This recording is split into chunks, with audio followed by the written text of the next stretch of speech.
Hey guys, and welcome back. This video is probably going to be fairly short. There's really not much to say about it. As you can read by the title, this is the 11-month on hormones video, and let's get started. I'm sure you guys were wondering about my legs and the leg swelling. Well, I did see my doctor. She was not worried. She wasn't as worried as I was, at least. I mean, I was kind of worried, and then part of me wasn't, but either way. Yeah, so every day, after I'd been up and moving around for a couple of hours, I'll notice my legs would start to swell a little bit. And then every night, I would go to sleep with my legs propped up on a pillow. And when I woke up, they would be back to normal. Sometimes they got a little bit bigger than others, but now when I say they swell up, it's not like they didn't swell up like a balloon and like I felt like they were gonna pop. They just kind of, if my leg was this big around, they went to like that big. You know what I mean? It was enough to where if you pressed on it for a little bit, then it would leave like a small dent.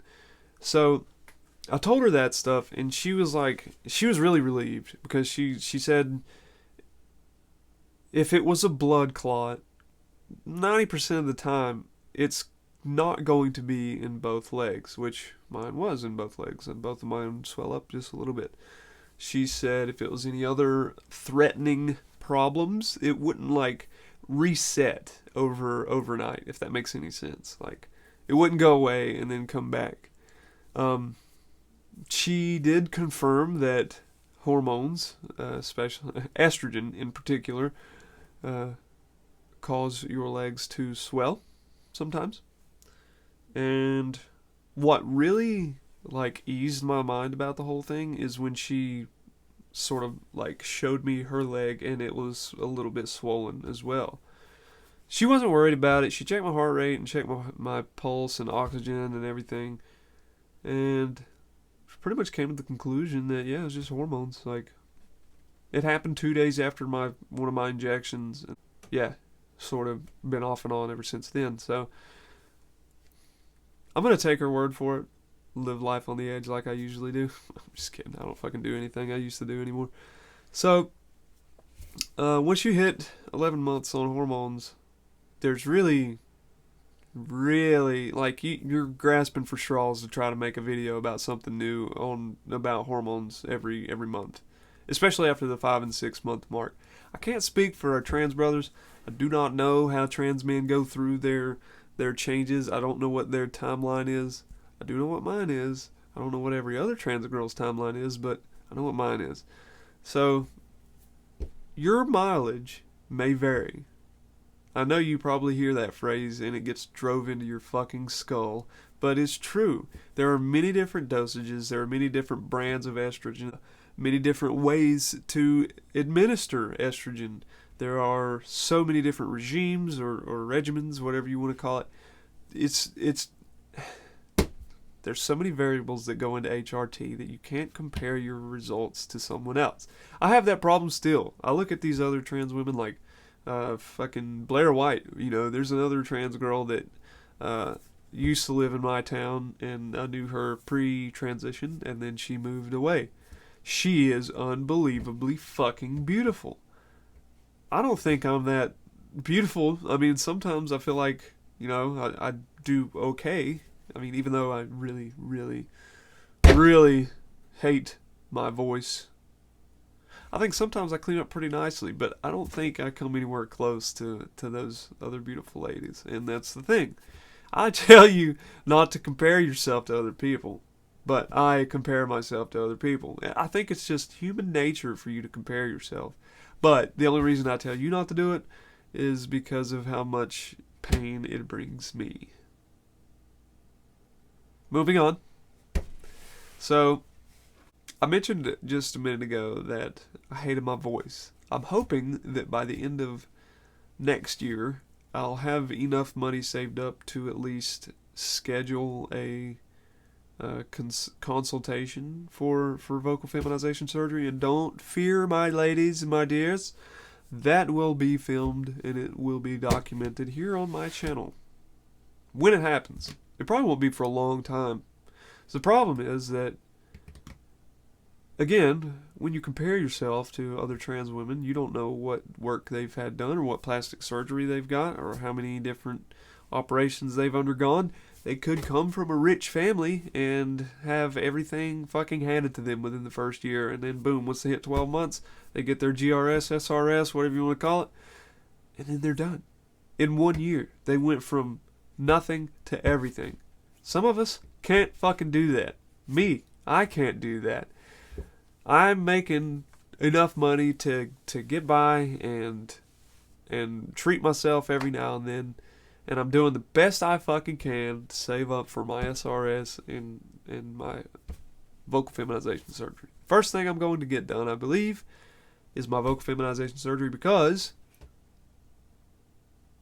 it's not very often I go to a drive-thru or answer a phone call and I hear somebody say, hello, yes ma'am, whatever, blah, blah, blah. And I get it.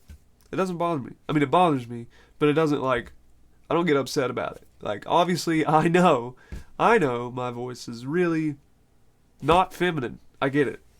It's okay. I fucking hate it, but it's okay. I know that shit's coming when I pick up the phone or whenever I go to the drive-thru, so I'm not upset about it. But it is kind of funny when I, like, either pull up to the window or whatever it is that, you know, they say sir and then they see me. It is funny to see their faces, because it's like, oh.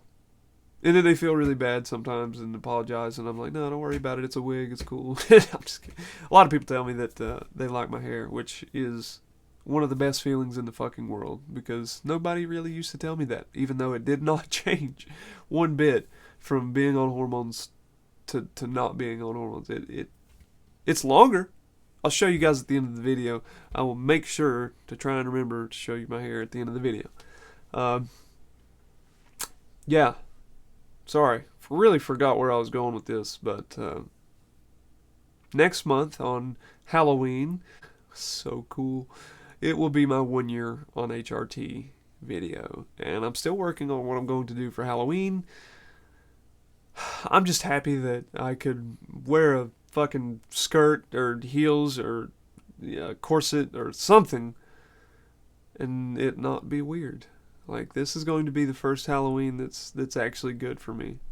And while I was really, really hoping that my boobs would be a lot bigger than they were, all of the inferences that you can make based on facts told me I should have had much larger breasts than I do by now. Sad face. But it's okay. They are growing. They are there. And next month, you can expect the timeline of breast growth from me that I've been promising you this whole fucking time. And I said that even if they weren't big by the 1 year mark, I would show you anyway. I mean, it's kind of sad to think a whole year has gone by and they're still like borderline double A cup. But yeah, I'm really excited that this Halloween is going to be a good one. I'll be able to, I'm off of work, thank fucking God. I'll be able to wear what I want and just have a good Halloween for once. There's really, really not much left to say.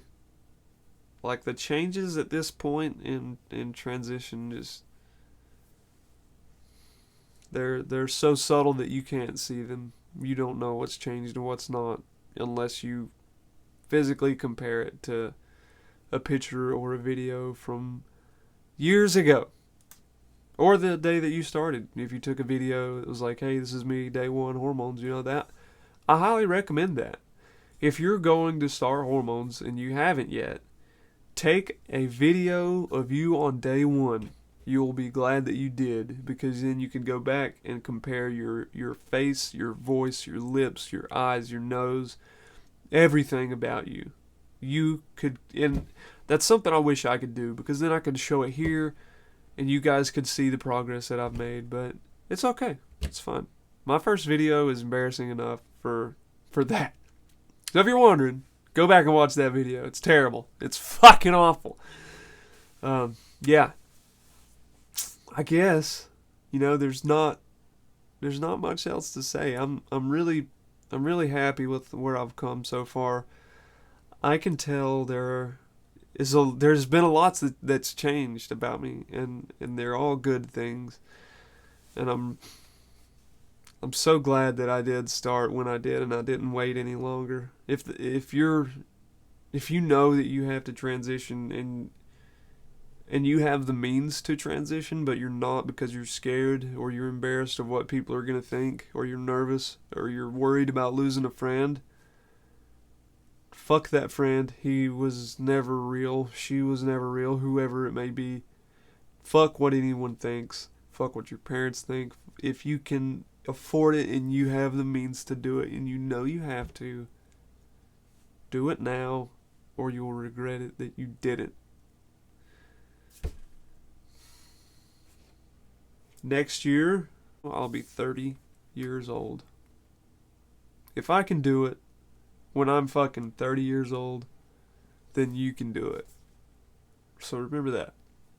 Just take home from this video what you want. I guess I'll see you next month with something. I don't know what, but with something. I'll have maybe my I'll have my Halloween outfit and post it. So yeah, basis of the video, don't compare yourself. Love yourself. Hang in there. Do what you've got to do, and yeah, put on some fucking lipsticks and kick the world's ass. Here's my hair, by the way. It's down to my stomach. I'm so happy about it. Okay, bye.